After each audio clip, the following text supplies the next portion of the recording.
Yeah, Mafia Magazine Radio.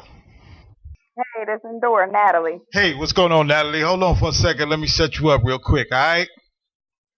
Okay. For all my gifted people that's listening to us right now, I got the opportunity to sit down with an incredibly gifted artist, and this artist goes by the name of Natalie Ndure Brooks. And we're gonna sit down with Ndure for a little bit, and she's gonna let us know what it takes for her to make the music that she make. So Ndure, baby, how the industry treating you these days, love? Man, they treat me real good. They treat me real good. I love the independent movement. Yeah, no doubt. So let everybody know exactly where you're originally from and how long you actually been doing your thing. Okay, no doubt. I've been doing my thing for about 15 years now, I want to say. And man, I'm from Buffalo, New York, Okay. and man, I'm just loving it. And I travel around the world, man, just like, get my music heard, doing shows, doing radio interviews. Yeah, no doubt. So tell us what inspired you. I mean, it had to be something or somebody or give us a little insight on what made Endure decide that she wanted to do music, but not only do music, but do music as well as you do. Oh man, I got inspired at a young age. I was like 10 years old, and I started writing first. I wasn't singing first. I was writing, and what it was is that I used to go to bed like listening to Queen Latifah, Black Rain, Brandy. I grew up on Madonna and Janet Jackson and stuff like that, and I just kept up with it and just kept singing. Yeah, no doubt. And to listen to your sound, you definitely can tell. You can hear kind of like that poetry thing coming through. You know what I'm saying? And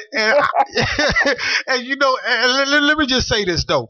When I first heard the music, or actually when you got first sent to me, I kind of listened to it. I've seen you, whatever, and I didn't really kind of listen to the music up front.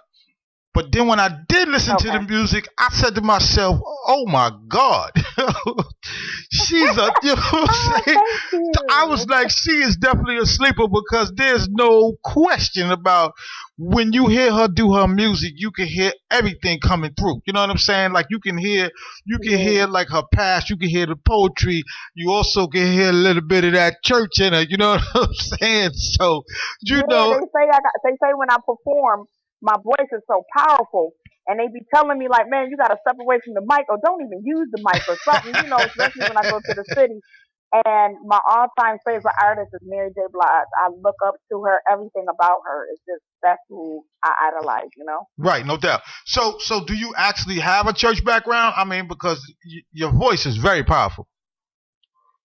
No, I wasn't brought up in the church. I Wow. really wasn't. I go to church. I go to church now, but I wasn't brought up in the church. Wow. So the Yeah. music that you're making right now, like I said, you can hear the poetry come through like right away. You know what I'm saying? Is that where you Okay. pull all your material from? You know what I'm saying? Like, a lot of people kind of pull their material from everyday life, whatever the case may be. But you can clearly hear that you are actually a writer, and the things that you do is not no joke. No, actually, I just write. Like I just write. I hear the lyrics or the beat or whatever that a producer would give me, and then man, I just flow off of that.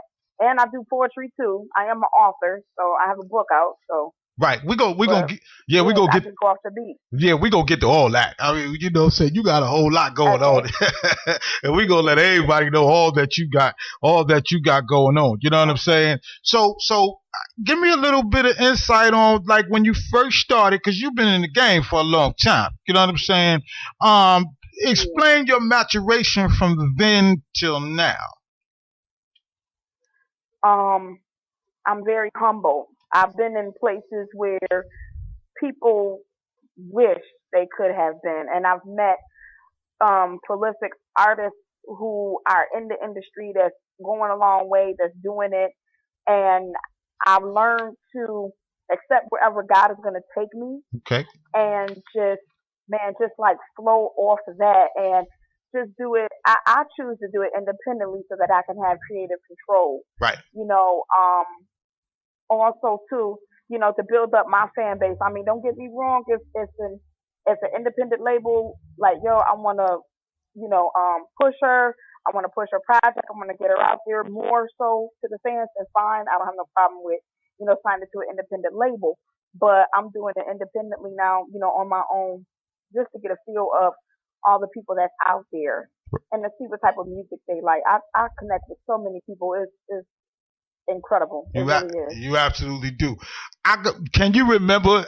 Here's my question. Can you remember one of the first projects that you did when, after you finished the project, you said to yourself, I'm now on my way? You know what I'm saying? And not only were you on your way, how did you feel that your fans actually received that project that you first put down? It was my self-titled single called Ndure. Okay. I had like 3 snippets and 1 full song, and I was pushing it from my back of my truck, at my job. At my job, people was like, "Yo," it's like I even had my residents where I used to work because I'm a CNA. Okay. And I had my residents like, "Oh my God, Natalie, can you just sing to me at work? Be at work like this, near my CD." So it was very, very, it was the most beautiful experience ever. And it really inspired me to keep going. I had more people. Then when I did the Apollo, I had people rooting me then. I didn't get on, but I went. Then I did what was it? I went on, BET 106 in Park in the audience. And people started singing, "Oh my God, she's moving, and she's gonna make it." And then I did Hip Hop Season, and it just kept going. Right. Now you touched upon a little something that I actually want you to expand upon, and I'm quite sure through all the venues that you've done, all the people that you've met, that somebody at some point offered you a deal. You know what I'm saying? And it sounds to me like, because you've been in the game a little while, you've kind of figured out that you can kind of go a lot further if you keep it independent. Yes, you really can. You really can, because you have ownership of your name, and everything. But I did get offered a deal, in New York. I got offered to write for Keisha Cole and CeCe Peniston. Okay. That didn't really, pan out the way it was supposed to. But it's okay. It's all good. I got offered. Right. And then I got offered to buy my song. Okay. And when I was in Toronto, when I performed at the Hard Rock Cafe in Toronto. So. Right. And big shout out to you for those things, you know what I'm saying? Because not many people get offered to write for those 2 people that you just spoke upon, you know what I'm saying? So give us, so now